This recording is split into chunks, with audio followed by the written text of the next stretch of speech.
The massive chamber fell silent as the last alien delegate finished speaking. Captain Jake Morrison sat in the human observer section, watching 300 years of galactic cooperation crumble before his eyes. The Galactic Council meeting. Hall, built from crystallized starlight and floating in the void between galaxies, had never felt so empty. The Zephyrian Collective formally withdraws from the Voidwalker Defense Initiative, announced Ambassador Crystallis, her body of living, crystal pulsing with mathematical certainty. Our calculations show a 99.97% probability of mission failure. Logic demands we preserve our species rather than waste lives on impossible goals. Jake clenched his fists. For 3 centuries, the mysterious force known as the Voidwalkers had been eating star systems across the galaxy, not conquering them, not mining them, simply making them disappear. Where once bright stars had burned, now only empty space remained. No debris, no radiation, nothing. Just void. The Council had formed the largest military alliance in galactic history to stop them. Every major species contributed their best ships, their finest minds, their most advanced weapons, and for 3 centuries they had failed completely. The Voidwalkers kept coming, kept consuming, kept growing stronger. The Kalari Collective agrees with Zephyrian analysis, spoke the insect-like drone representing billions of connected minds. Hive calculations confirm mission impossibility. We withdraw to preserve knowledge for future generations. One by one, the greatest civilizations in the galaxy stood up and quit.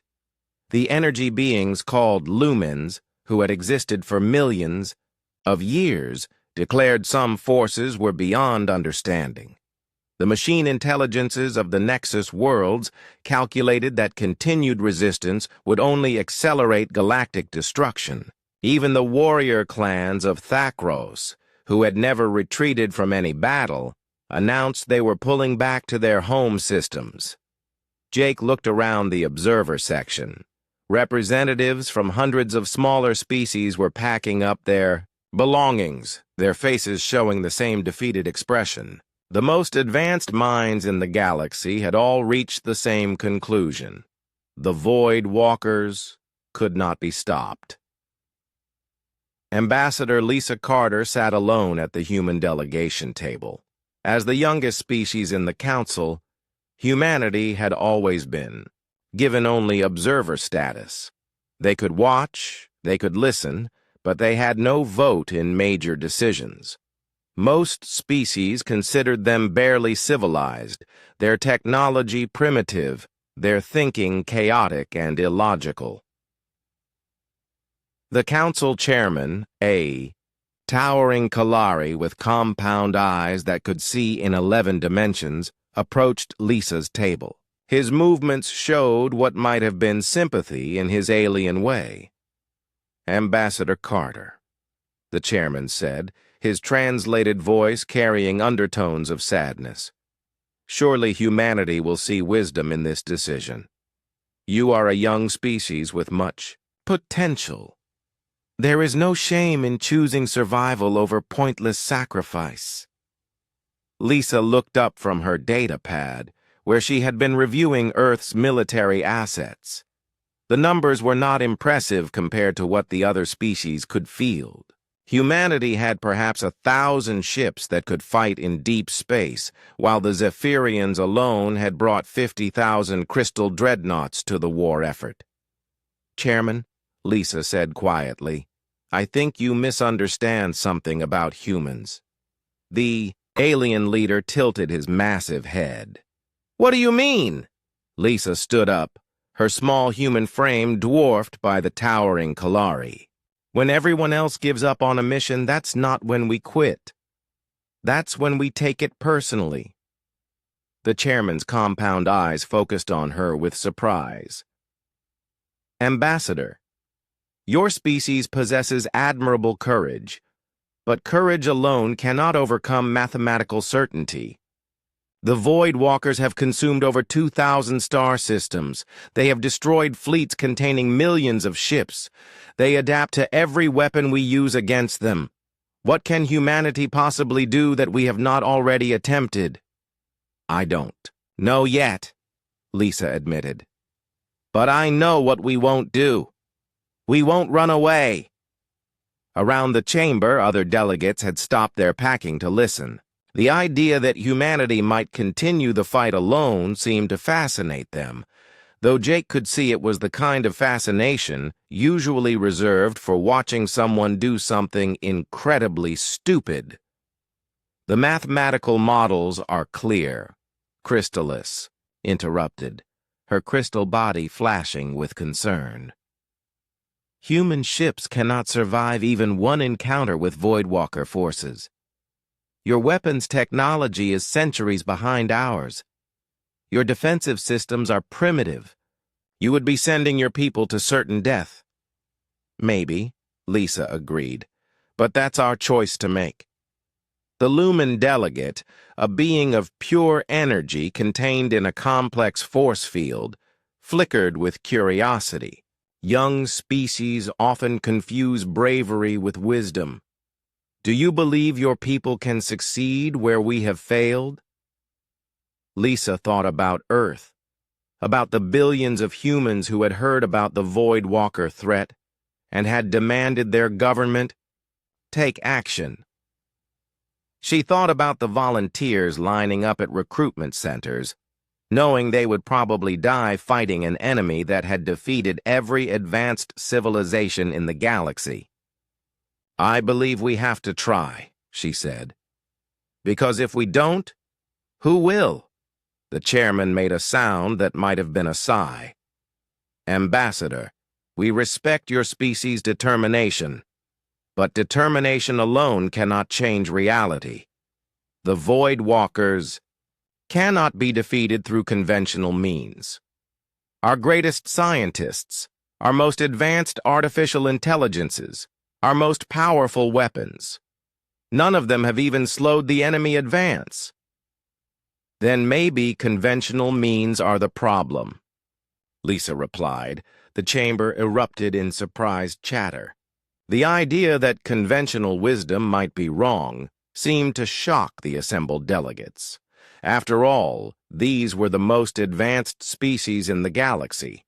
Their conventional means included technology that could manipulate space and time, weapons that could destroy entire solar systems, and minds that could calculate the movement of every particle in a star.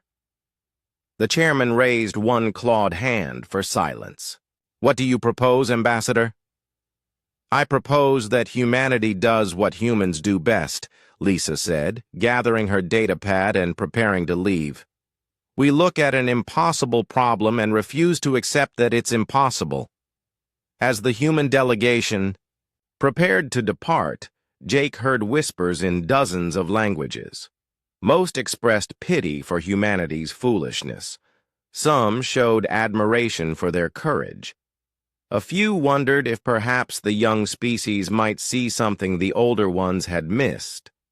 The chairman watched them go with an expression Jake couldn't read. We will monitor your progress with great interest, Ambassador Carter. We hope your optimism proves more effective than our calculations. Lisa paused at the chamber exit. Chairman, there's something else you should know about humans. What is that? We've never been very good at math. As the human ships departed the council station, Jake looked back at the massive structure floating in the void. Soon it would be abandoned, another casualty of the Void Walker advance. But humanity was heading home with a purpose the other species couldn't understand. They were going to war. 3 weeks after the council's collapse, Admiral Ryan Blake stood before the largest gathering of human leaders in history. The emergency assembly hall in Geneva buzzed with nervous energy as representatives from every nation, colony, and space habitat filled the massive chamber. Outside, crowds had gathered in the streets. Some carried signs demanding immediate evacuation to the far edges of human space. Others waved flags and chanted slogans about humanity's duty to fight. Blake looked tired. The 60-year-old admiral had spent every day since the council meeting in strategy sessions with Earth's best military minds. His weathered face showed the strain of trying to solve an impossible puzzle. How do you fight an enemy that had defeated civilizations millions of years more advanced than your own? Ladies and gentlemen, Blake began, his voice carrying clearly through the chamber's speakers. 3 weeks ago, every advanced species in the galaxy declared the Voidwalker threat unstoppable. They have retreated to their home systems to await the end. Some have entered hibernation. Others are preparing for exodus to distant galaxies. All have given up. Secretary General Maria Santos leaned forward from her seat at the center table. Admiral, our intelligence reports confirm the situation is as bad as the aliens claimed. The Voidwalkers consumed the Rigel system yesterday. That's only 47 light-years from our outer colonies. At their current rate of advance, they'll reach human space within 5 years. A murmur ran through the assembly. 5 years seemed like a long time, but everyone knew it would take years just to evacuate Earth's population, let alone the billions living in the colonies. The mathematics are clear, Blake continued. Every simulation run by every advanced species shows the same result. Conventional warfare against the Voidwalkers is suicide. They absorb energy weapons like sponges soaking up water. They adapt to kinetic strikes faster than we can modify our tactics. Their technology operates on principles our best scientists can't even begin to understand. Dr. Alex Murphy, head of the Theoretical Physics Division, shifted uncomfortably in his seat. He had spent the last 3 weeks studying data from every failed battle against the Voidwalkers. The results were depressing. Weapons that could destroy. Planets bounced off Voidwalker ships like rubber balls. Strategies that had won wars for thousands of years failed completely against an enemy that seemed to exist partially outside normal space. "Then what are you proposing, Admiral?" asked President Catherine Woods of the American Federation. "Are you recommending we evacuate like the others?" Blake's expression hardened. "Ma'am, I'm recommending we do what humans have always done when faced with impossible odds. We get creative, we get stubborn, and we refuse to accept that impossible means impossible." The chamber erupted in arguments. Representatives shouted over each other in dozens of languages. Some demanded Blake explain how humanity could succeed where superior civilizations had failed. Others called for immediate evacuation. A few suggested surrendering and hoping the Voidwalkers would show mercy. Santos banged her gavel repeatedly until order returned. "Admiral, with all due respect, courage alone won't stop the Voidwalkers. What specific plan do you have in mind?" Dr. Murphy stood up suddenly. "Secretary General, if I may?" Santos nodded and Murphy walked to the speaking platform. The thin scientist looked nervous but determined. "I've been studying the abandoned research from every species that fought the Voidwalkers," Murphy said. "Zephyrian mathematical models, Kalari battle computers, lumen energy analysis, everything. They all approach this like a conventional military problem. But what if we're thinking about this wrong?" Blake gestured for Murphy to continue. "Explain, Doctor." Every species focused on the Voidwalkers' destructive capabilities. They saw the consumed systems, the vanished fleets, the impossible technology, but destruction and creation are often two sides of the same coin. What if the Voidwalkers aren't just another enemy to be defeated? The chamber fell silent. Murphy pulled up a holographic display showing the pattern of Void Walker attacks across the galaxy. Look at this. The attacks aren't random. There's a pattern, a purpose. They're not just destroying these systems. They're selecting them based on specific criteria. Colonel Danny Wright, head of military engineering, squinted at the display. Doctor, what exactly are you suggesting? I'm suggesting that maybe the Voidwalkers aren't invaders at all. Maybe they're something else entirely. Look at the energy readings from consumed systems. The matter doesn't just disappear. It gets converted into something we can't detect with normal instruments. Dr. Laura Hayes, Murphy's colleague in the physics division, stood up. Alex is right.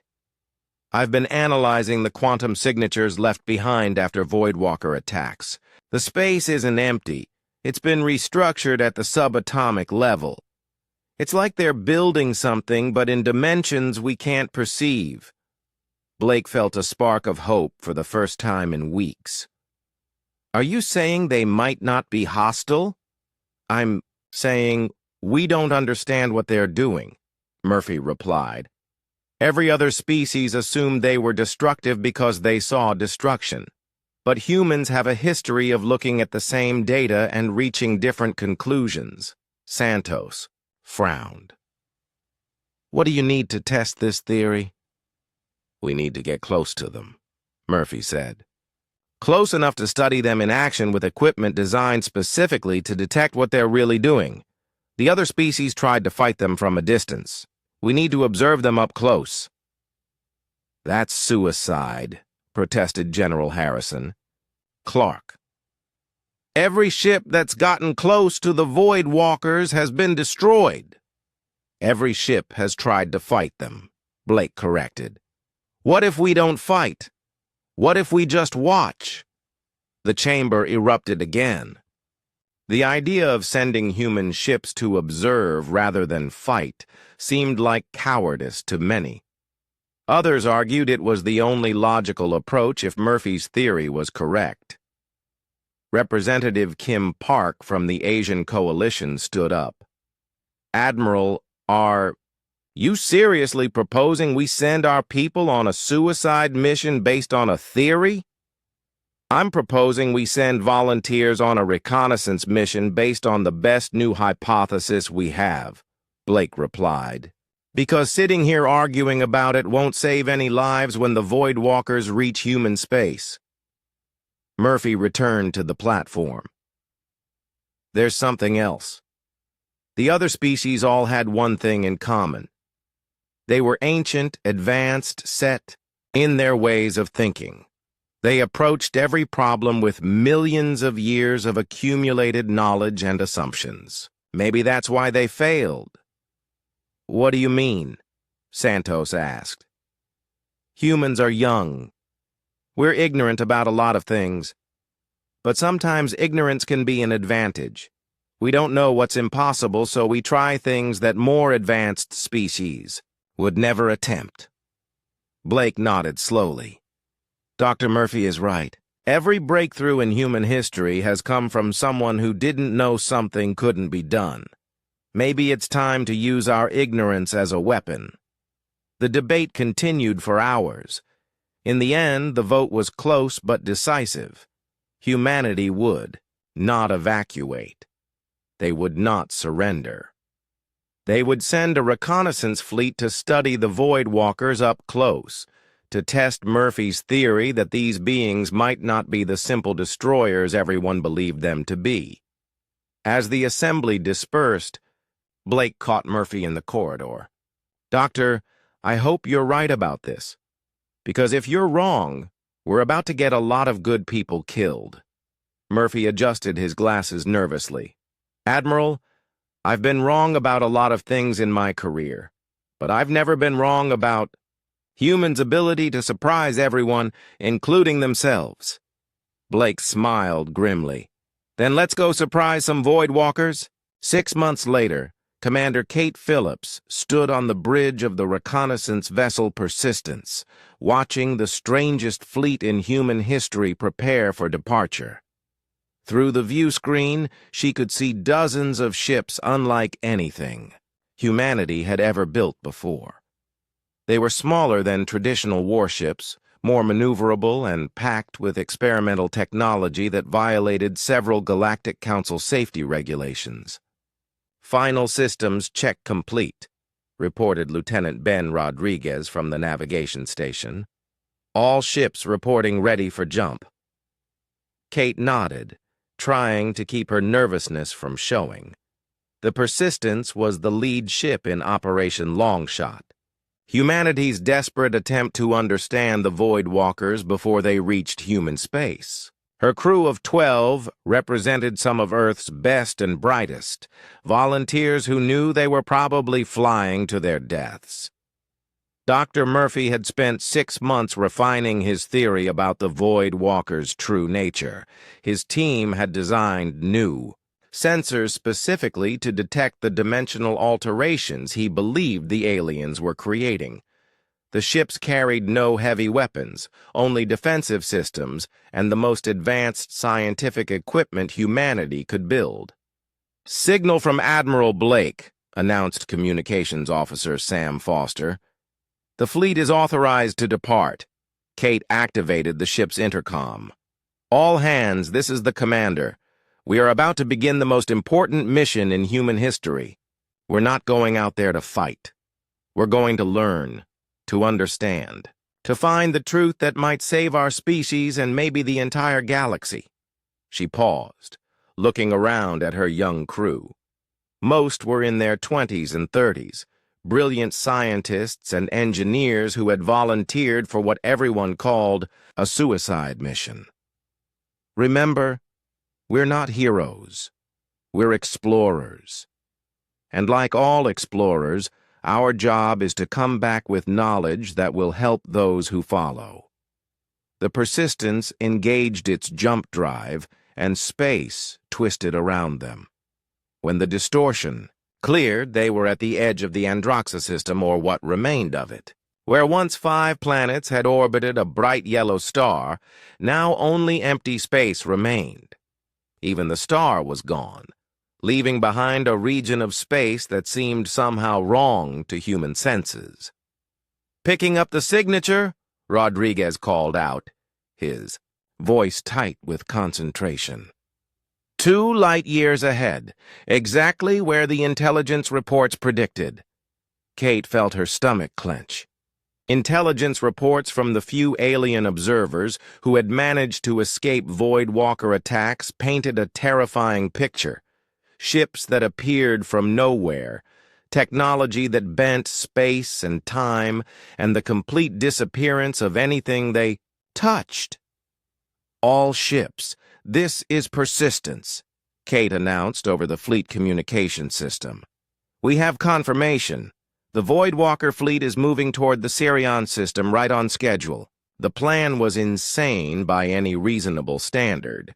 Instead of engaging the Void Walkers directly, the human fleet intended to shadow them, staying hidden while they observed the aliens in action. Dr. Murphy's new sensors would hopefully detect whatever the Void Walkers were really doing when they consumed a star system. Lieutenant Foster monitored the exotic matter readings from his science station. The young physicist had spent months calibrating the new detection equipment, pushing the technology far beyond its original design limits. "Commander, I'm getting readings that don't match any known physics." "Explain, Lieutenant." "The space around the old Androxa system isn't empty. There's some kind of structure there, but it exists in dimensions our old sensors couldn't detect. It's like the Void Walkers folded space in on itself and built something in the gaps." Kate felt a chill run down her spine. "Are you saying the system is still there?" "Not exactly. It's been transformed into something else, something that occupies the same location but exists partially outside normal space-time."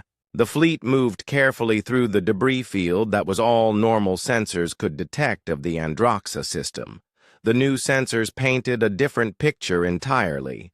Complex structures, vast networks of energy, patterns that suggested intelligence and purpose rather than random destruction. "My God," whispered Dr. Susan Clark, the mission's xenobiology specialist. "If Murphy's right, we've been completely wrong about what these beings are doing." They followed the Void Walker fleet for 3 days, using experimental stealth technology that barely kept them hidden. The alien ships were unlike anything in the galactic databases, flowing, organic-looking constructs that seemed to exist in multiple dimensions simultaneously. They moved through space without any visible propulsion, bending reality around them like water flowing around stones. What the humans observed defied everything the Galactic Council believed about their enemy. The Void Walkers didn't simply consume matter and energy. They carefully selected specific systems, studied them intensively, and then performed some kind of complex transformation that human science could barely detect. "It's like they're following a blueprint," Foster said during the second day of observation. "Every system they transform follows the same basic pattern. They're not destroying, they're building something." Kate studied the sensor readings, trying to make sense of what she was seeing. "Building what?" "I don't know, but it's big. These transformed systems are all connected somehow. There's an energy network linking them across hundreds of light years." On the third day, everything changed. The Voidwalker fleet suddenly stopped its advance toward the Sirion system. The alien ships turned and began moving directly toward the hidden human fleet. "They found us," Rodriguez announced, his voice cracking slightly. Kate's hand moved toward the emergency jump controls, but Dr. Clark grabbed her arm. "Wait, look at the approach pattern." On the main screen, a single Voidwalker craft was separating from the main fleet. It moved slowly, carefully, in a way that seemed almost tentative. The ship appeared to be made of crystallized void, constantly shifting between states of matter that shouldn't be able to coexist. "Commander," Foster called out, his voice filled with excitement rather than fear. "It's trying to communicate. The energy patterns aren't random. It's attempting to establish some kind of linguistic framework." Kate stared at the impossible sight of a Void Walker ship approaching peacefully. Every instinct told her to run, to jump away before the aliens could destroy her ship. But Murphy's words echoed in her mind. Sometimes ignorance could be an advantage. "All ships, hold position," she announced. "Do not power weapons. Do not take any aggressive action." "Commander," her tactical officer protested, "we should at least raise shields." "No. If they wanted to destroy us, we'd already be dead." "Dr. Clark, can you establish communication?" The xenobiologist's hands flew over her console. "I'm trying to match their signal patterns. It's unlike anything in our databases, but there are similarities to some theoretical communication models." Minutes passed in tense silence. Then suddenly, the communication system crackled to life, not with words, but with images, concepts, and emotions transmitted directly into their minds. The first sensation was overwhelming sadness, followed by desperate urgency. Images of a dying universe, reality itself unraveling as fundamental forces, collapsed. Billions of beings fleeing a cosmic catastrophe that would consume everything they had ever known. "They're refugees," Clark whispered, tears streaming down her face.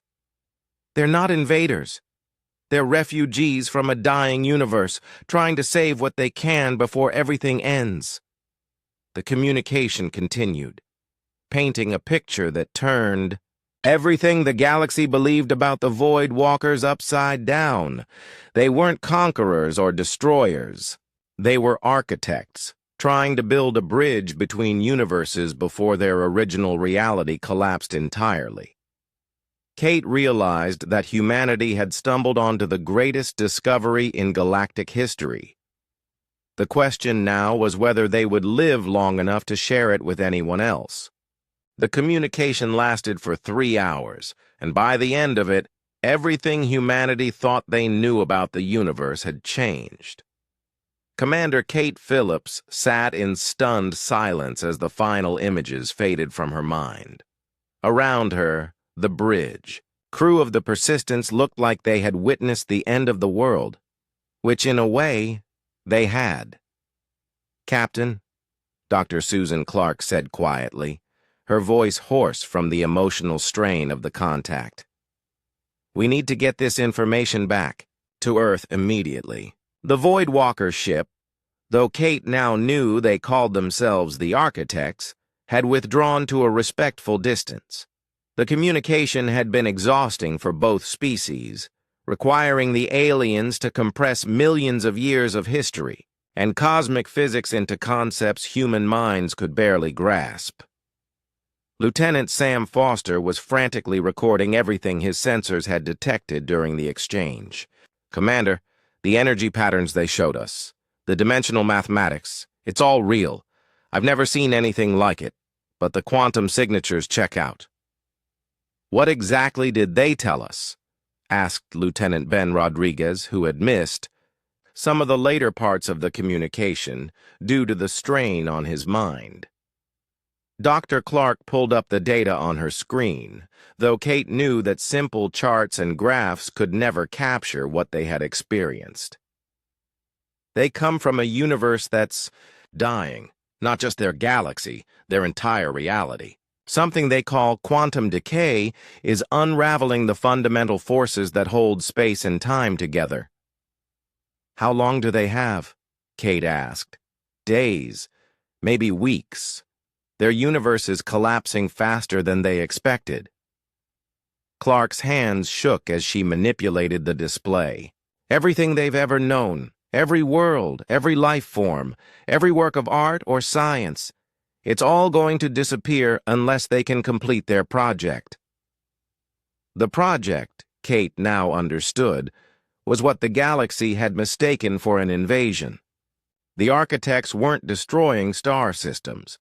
They were carefully selecting stable regions of space-time and grafting them onto a framework that would allow them to exist in this universe when their own collapsed. But why didn't they just ask for help? Rodriguez wondered. Why let everyone think they were invaders? "They tried," Foster said, reviewing the communication logs. "The first contacts with the Zephyrians and Kalari were attempts at explanation. But the concept was too alien, too incomprehensible for species that had never faced anything like this before." Kate thought about the fear and panic that had gripped the galaxy as the Void Walkers advanced. Each species had seen only destruction and had responded with violence. The Architects, faced with hostile responses to their desperate attempts at communication, had simply continued their work while defending themselves. "Commander," Clark continued, "there's something else. The transformation process they're using. It requires cooperation from conscious beings. The resistance from other species has created gaps in their quantum framework. They're running out of time, and without enough stable minds to anchor the process, both universes will collapse." The implications hit Kate like a physical blow. "You're saying that by fighting them, the galaxy doomed itself?" "Worse than that. By withdrawing from the fight, the other species left the Architects without enough conscious minds to complete the process. They need active cooperation, not just passive acceptance." Kate activated the ship's intercom. "All crew, this is the commander. What we've learned today will change everything. We are no longer on a reconnaissance mission. We are now humanity's First, diplomatic contact with beings who are trying to save both our universes from destruction. The next several hours were spent in frantic preparation. The Persistence and its escort ships compiled everything they had learned into a comprehensive report. The data was staggering. Proof that the universe itself was in danger, that the beings humanity had feared were actually potential saviors, and that the galaxy's response had made the situation worse. "Captain," Foster announced, "the architect ship is requesting another communication." Kate nodded, bracing herself for another mind-bending exchange of concepts. This time, the communication was more focused, more specific. The architects wanted to know if humanity would be willing to help them complete their project. The images they shared showed the true scope of what they were attempting. The transformed star systems were nodes in a vast network spanning the galaxy, a framework that would allow billions of beings from their dying universe to survive in this one. But the framework was incomplete, unstable, and without cooperation from this universe's inhabitants, it would collapse within months. "What do they need from us?" Kate asked, though she was speaking to the alien ship as much as to her crew. The answer came as a flood of mathematical concepts that pushed human understanding to its limits. The architects needed not just cooperation, but a specific type of consciousness, minds capable of holding contradictory concepts in balance, of believing in success even when faced with mathematical proof of failure. They needed the peculiar human ability to ignore impossible odds and keep working toward a goal anyway. Dr. Clark stared at her readings in amazement. "Commander, they're saying that human consciousness has properties that make us ideal for this process. Our ability to function with incomplete information, to maintain hope despite logic, to adapt quickly to new situations. These aren't bugs in our mental programming. They're features." "You mean our stubbornness actually makes us useful?" Kate asked. "More than useful, essential. The other species were too logical, too set in their thinking patterns. They couldn't maintain the kind of flexible belief structures needed to anchor the quantum framework." The communication continued with more specific details. The architects needed human volunteers to serve as consciousness anchors at key points throughout the galaxy. These volunteers would need to maintain faith in the project's success, even while watching reality shift around them in ways that defied every known law of physics. It was, Kate realized, the ultimate test of human stubbornness.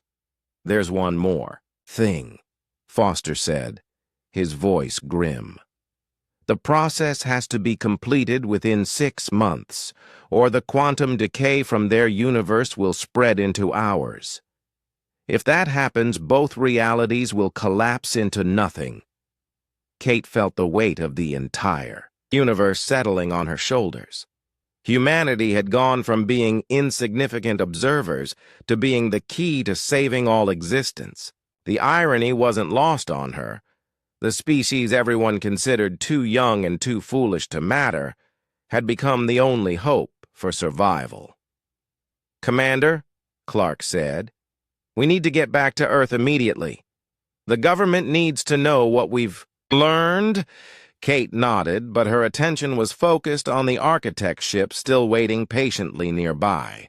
Through the communication link, she could sense the vast intelligence behind it, ancient beyond human comprehension, but desperate with the need to save their people. "Tell them we'll help," she said finally. "Tell them humanity has never been good at accepting defeat, and we're not about to start now." The response from the architect's ship was a wave of gratitude and relief so powerful it brought tears to every human eye on the bridge. They had found allies at last, beings willing to attempt the impossible because they didn't fully understand why it should be impossible. As the Persistence prepared to jump back to human space, Kate realized that everything had changed. Humanity was about to take on the greatest challenge in cosmic history, saving not just their own universe, but the billions of refugees from another reality entirely. It was exactly the kind of impossible task humans lived for. Dr. Alex Murphy's hands shook as he processed the data transmitted by the Architect vessel. The revelation was staggering beyond anything humanity had ever conceived. The laboratory aboard the flagship Determination buzzed with frantic activity, as teams of scientists worked around the clock to understand the cosmic situation they now faced. "The timeline is more compressed than we initially thought," Murphy explained to the Emergency Command Council. Admiral Blake, Commander Phillips, and the other senior officers listened in stunned silence as the physicist outlined the true scope of their crisis. "We have maybe 50 years before quantum decay reaches critical mass in this region of space, but that's not the real problem." Murphy pulled up a holographic display showing two overlapping universes, one bright and stable, the other dim and collapsing. "The architects aren't just trying to save themselves, they're trying to save us too." Colonel Danny Wright scratched his head, still trying to process everything they had learned. "Doc, are you saying that these architects, are actually trying to help us?" "Exactly. Our universe is next in line for quantum decay. The dark energy that we thought was just expanding space is actually unraveling the fundamental forces that hold reality together. The architects have been watching this process destroy universe after universe for millions of years. Dr. Laura Hayes, who had spent weeks analyzing the quantum signatures the architects had shared, looked exhausted but determined. "The timeline varies, but the process is irreversible once it starts. We might have a few thousand years, or we might have a few hundred. There's no way to know for certain." Admiral Blake leaned back in his chair, the weight of cosmic responsibility settling on his shoulders. "So what you're telling me is that the galaxy spent 3 centuries fighting the only beings who could save us from extinction?" "That's exactly what I'm telling you," Murphy replied. "And it gets worse. The resistance from other species has created instabilities in their rescue framework. Every time one of our ships destroyed one of theirs, every system they failed to properly transform because of military interference, it all made the situation more desperate. The communication from the architects had revealed the true scope of their project. They weren't invading or conquering. They were performing cosmic surgery, trying to graft stable sections of space-time from both universes onto a framework that could survive the collapse of either reality. Captain Lisa Weber, now commanding the diplomatic vessel Harmony, posed the question that was on everyone's mind. What exactly do they need from us to make this work? The answer had shocked even Murphy, despite all his theoretical work on consciousness and quantum mechanics. The architects needed something that apparently only humans possessed in sufficient quantity: the ability to believe in contradictory things simultaneously. "Think about it," Murphy explained. "Every other species in the galaxy approaches problems logically. They analyze data, calculate probabilities, and base their actions on mathematical certainty. But humans, we believe in hope even when the numbers say we're doomed. We keep fighting even when victory is mathematically impossible. We hold faith and logic in our minds at the same time without going insane." Dr. Hayes pulled up brain scans that the architects had somehow provided during their communication. "Human neural patterns are unique in this galaxy. We can process paradoxes without our minds shutting down. We can believe in something while simultaneously doubting it. This isn't a bug in our mental programming. It's a feature that makes..." Thus ideal for stabilizing quantum frameworks that exist in multiple states simultaneously. The room fell silent as everyone tried to process the implications. Humanity's greatest weakness, their tendency to ignore logic when it conflicted with their desires, had turned out to be their greatest strength. Colonel Wright was the first to speak. So, our stubbornness is actually a superpower? More than that, Murphy said. It's apparently the only thing that can anchor a quantum framework spanning multiple universes. The architects need human consciousness to serve as stability points throughout the galaxy. Our minds can hold the framework together while reality shifts around us. Admiral Blake stood up and began pacing. How many people are we talking about? Thousands, maybe tens of thousands. Volunteers would need to be stationed at key points throughout the galaxy, maintaining mental focus on the framework's success even while watching impossible things happen around them. The technical details were mind-boggling. Human volunteers would be placed aboard specially designed stations at crucial nodes in the architect's network. Their job would be to maintain unwavering belief in the project's success while reality literally bent and twisted around them. The process would require them to hold contradictory concepts in their minds for months at a time, believing simultaneously that the laws of physics were absolute and that those same laws could be safely violated. It should drive them insane, Dr. Hayes admitted.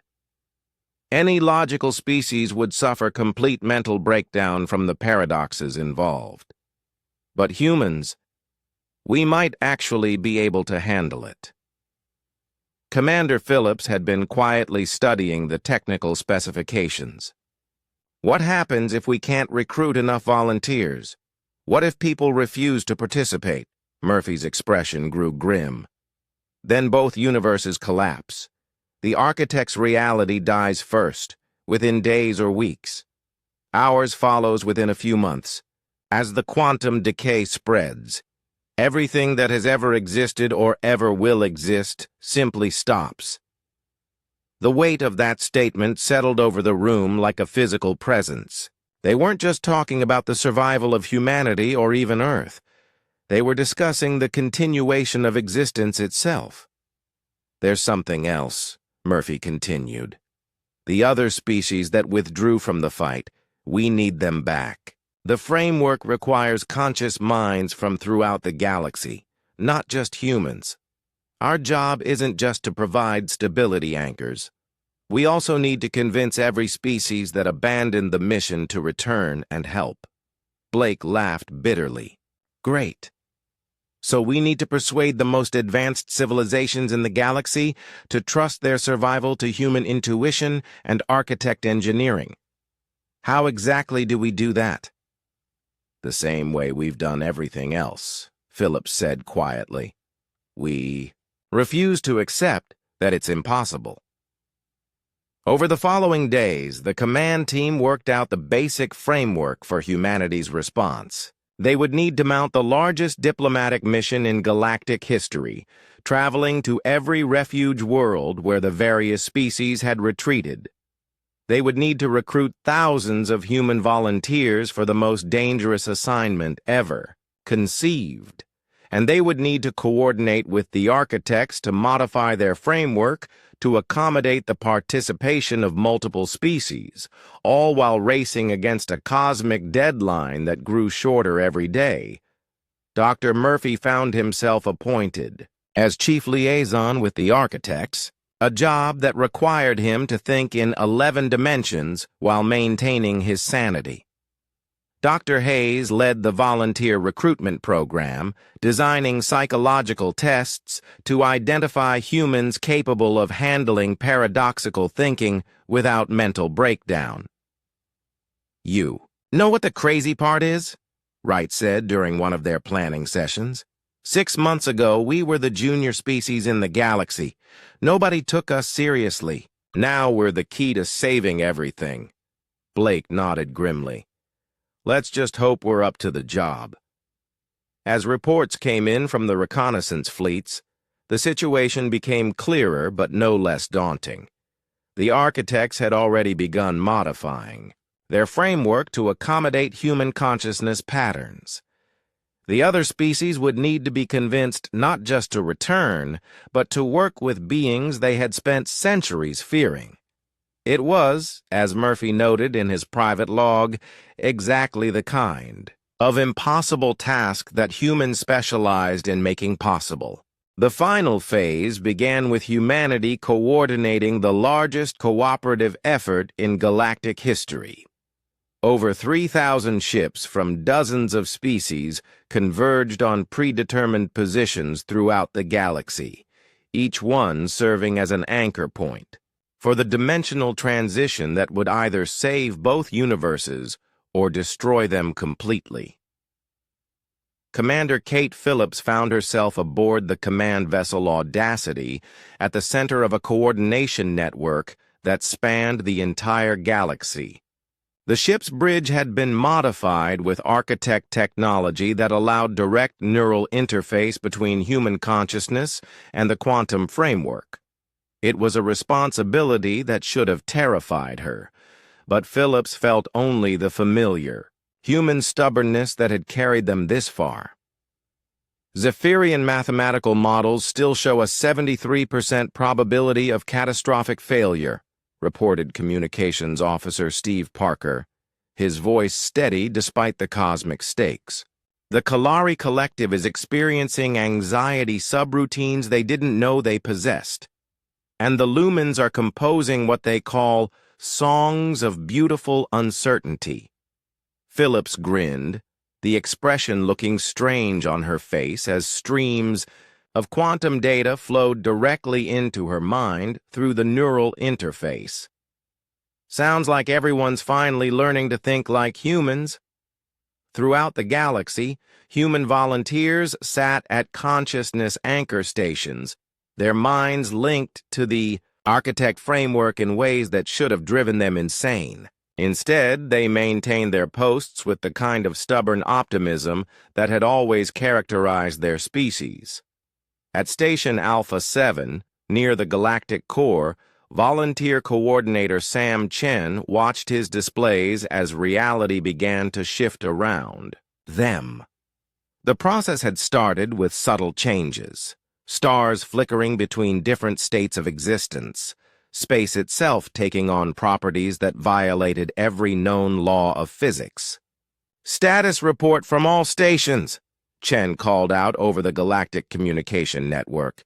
"Station Beta 3 reporting nominal consciousness anchor activity," came the reply from a volunteer named Maria Santos, stationed near the edge of Kalari space. "Reality is getting a bit wobbly out here, but we're maintaining focus on framework stability." "Station Gamma 12 here," reported Jake Morrison from his position in the former Zephyrian territory. "The locals are having a mathematical nervous breakdown, but the anchor systems are holding steady. Turns out being too stubborn to accept defeat is actually useful for something." Phillips smiled as reports came in from across the galaxy.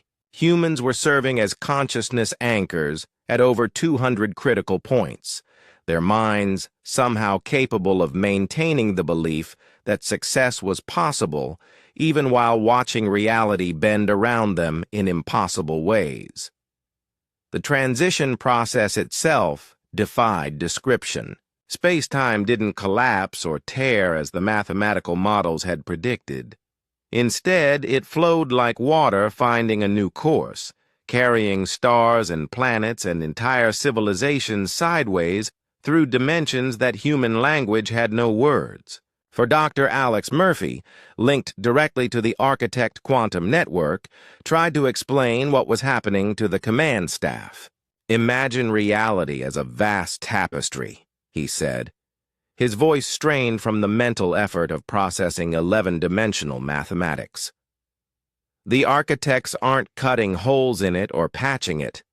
They're weaving new patterns that allow both universes to occupy the same space without interfering with each other.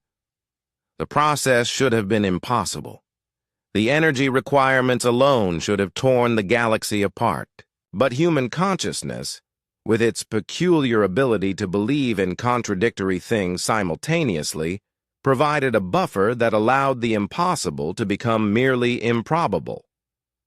At Station Delta 9, volunteer Lisa Weber watched through the observation port as 3 different stars occupied the same location in space, each one belonging to a different universe. Her mind processed this paradox without breaking, maintaining steady focus on the framework's stability, while reality performed impossible dances around her. "This is definitely going in my report," she said calmly to her station partner, a young engineer named Ben Rodriguez. "Assuming we survive to file reports, of course." Rodriguez laughed, the sound incongruous given that they were watching the fundamental nature of existence change around them. "You know what's funny? 6 months ago I was designing water recycling systems for Mars colonies. Now I'm helping to save 2 universes by thinking really hard about impossible things."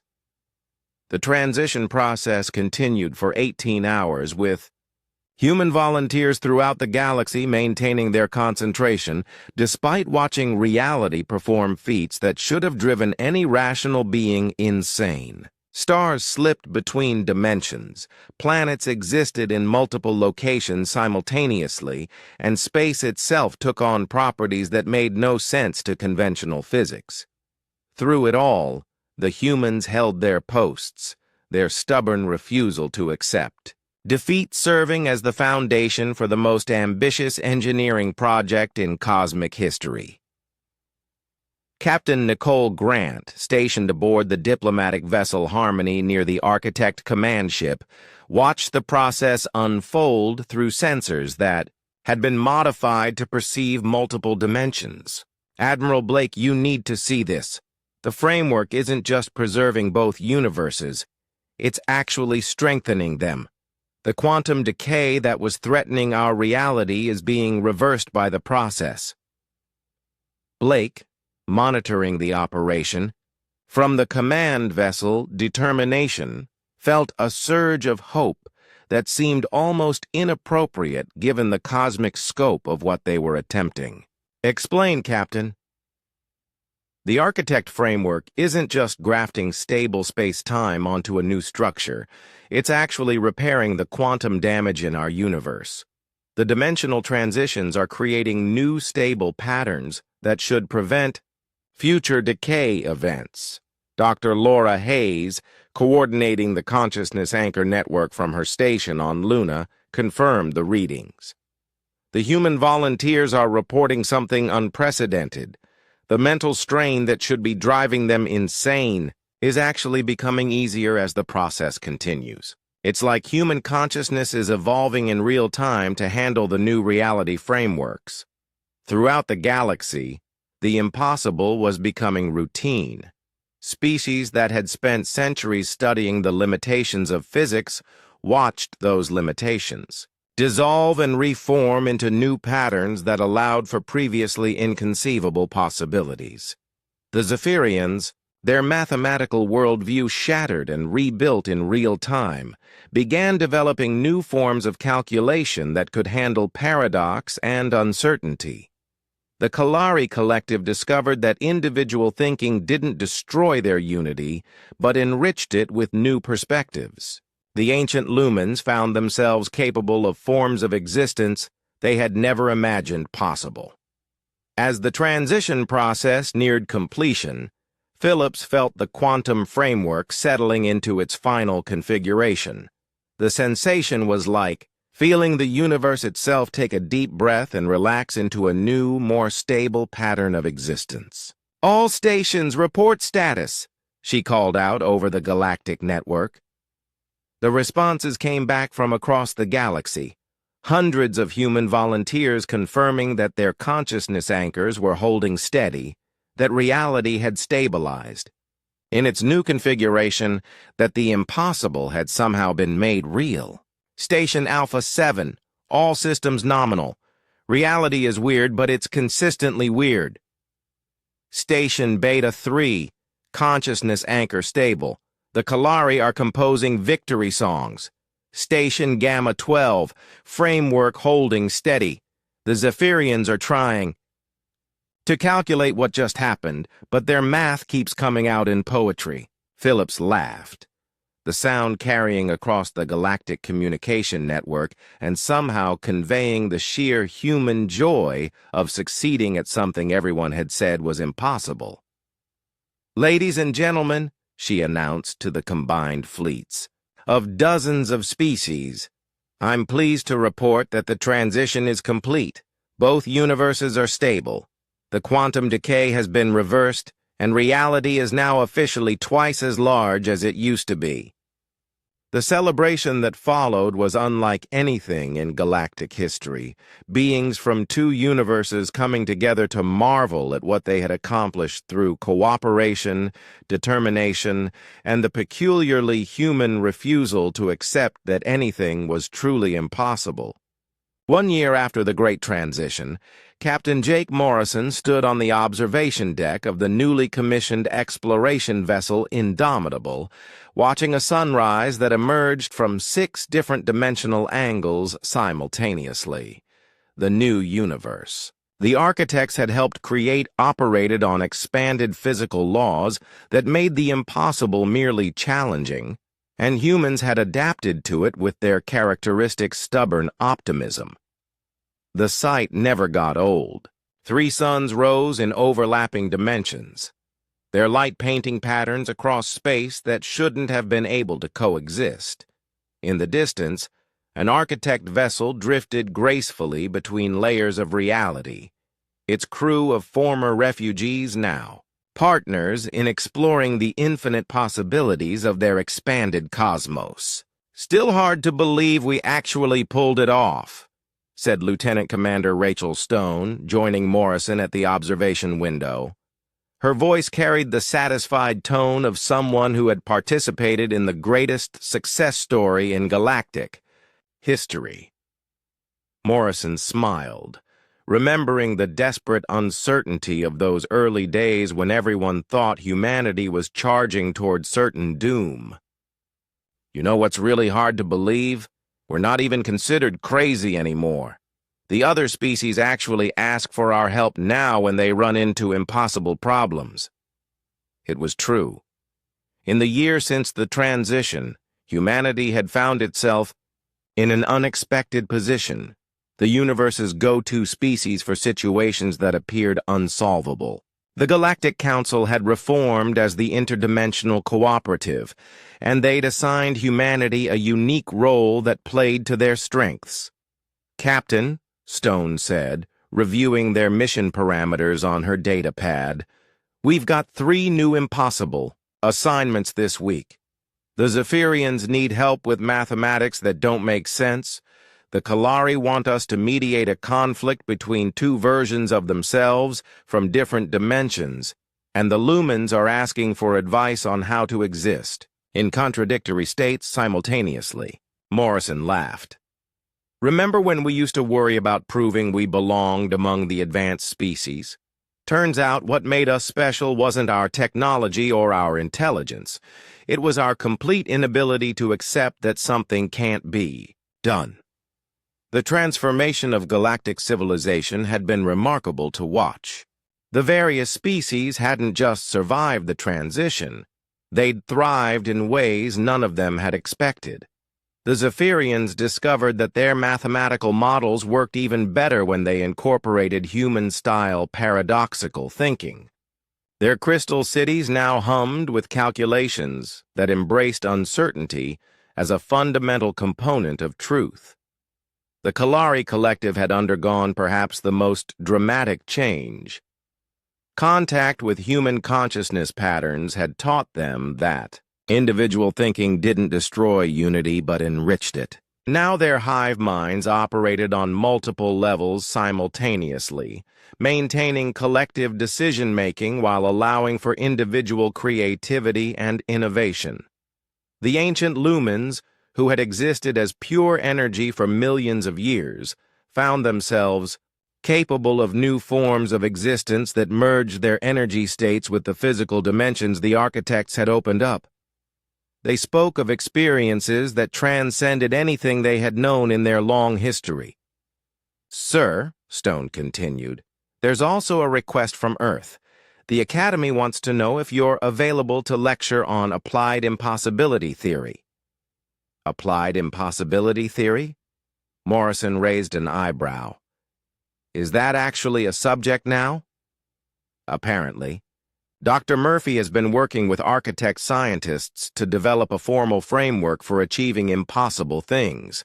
It's become one of the most popular courses at universities throughout the galaxy." Morrison thought about Dr. Alex Murphy, who had gone from studying theoretical physics to literally rewriting the laws of reality. The physicist now spent his time teaching mixed classes of humans and aliens how to approach problems that conventional wisdom said couldn't be solved.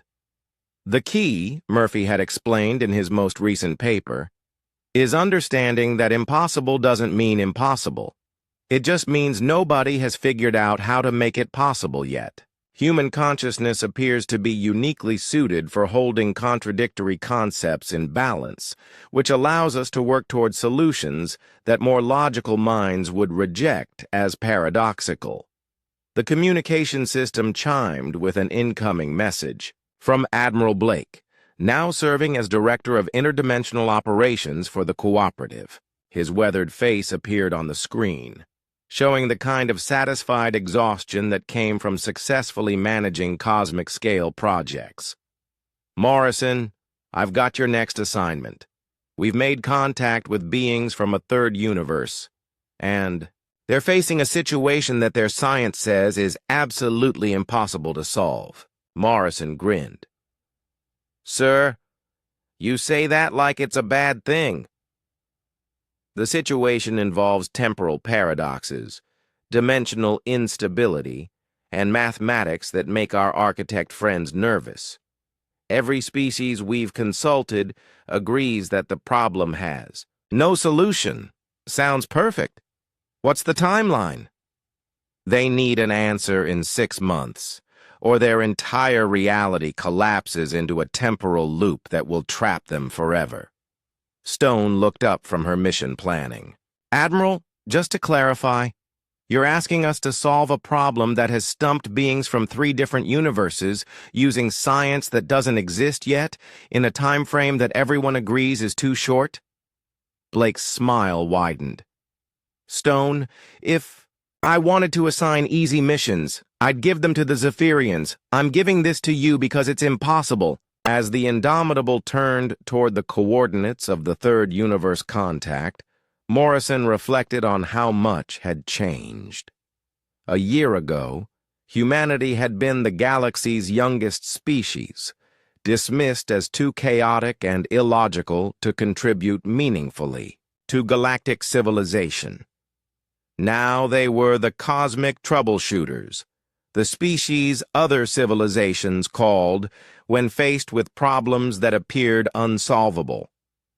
"Captain," Stone said, studying the preliminary data on their new assignment, "the beings, we're going to help call themselves the Temporalists. They exist across multiple timelines simultaneously, but something has caused their temporal framework to become unstable." "What kind of unstable?" "The kind where every decision they make creates paradoxes that threaten to unravel causality itself. They're trapped in a loop where fixing any problem creates 3 new problems, and their mathematical models show no possible escape." Morrison looked out at the impossible sunrise painting patterns across 6 dimensions of space-time. Somewhere in the distance, ships from dozens of species were working on projects that violated everything they had once believed about the nature of reality. The universe, both universes actually, hummed with the energy of beings who had learned that impossible was just another word for interesting. "Stone, send a message to the Temporalists. Tell them we're on our way." "What should I say about our qualifications for handling temporal paradoxes?" Morrison thought about humanity's history of looking at impossible problems and refusing to accept defeat. He thought about the volunteers who had maintained their posts while reality bent around them, the diplomats who had convinced ancient species to trust in human intuition, the scientists who had rewritten the laws of physics through sheer, stubborn determination. Tell them we're the species that specializes in making impossible things possible. Tell them we've never met a paradox we couldn't solve by refusing to accept that it can't be solved. As the Indomitable engaged its interdimensional drive and slipped between universes toward their next impossible mission, Morrison felt the familiar surge of excitement that came with tackling the unsolvable. Behind them, two universes existed in harmony because humanity had refused to accept that such a thing was impossible. Ahead of them lay new challenges, new impossibilities to overcome, new realities to explore and understand, and ultimately master, through the simple expedient of being too stubborn to quit. "Stone," Morrison said as space-time twisted around them in ways that would have driven any reasonable species insane. "Remind me to send a thank-you note to the Galactic Council." "For what, sir?" "For giving up. If they hadn't quit when things looked impossible, we never would have gotten the chance to prove that impossible is just another word for fun." The Indomitable disappeared into the space between realities, carrying humanity's latest impossible mission toward what would undoubtedly be another triumph of stubborn optimism over cosmic logic. In the expanded universe they left behind, billions of beings from two realities continued the greatest adventure in existence, exploring the infinite possibilities that opened up when you refused to accept that anything was truly beyond reach. They were building tomorrow, one impossible success at a time.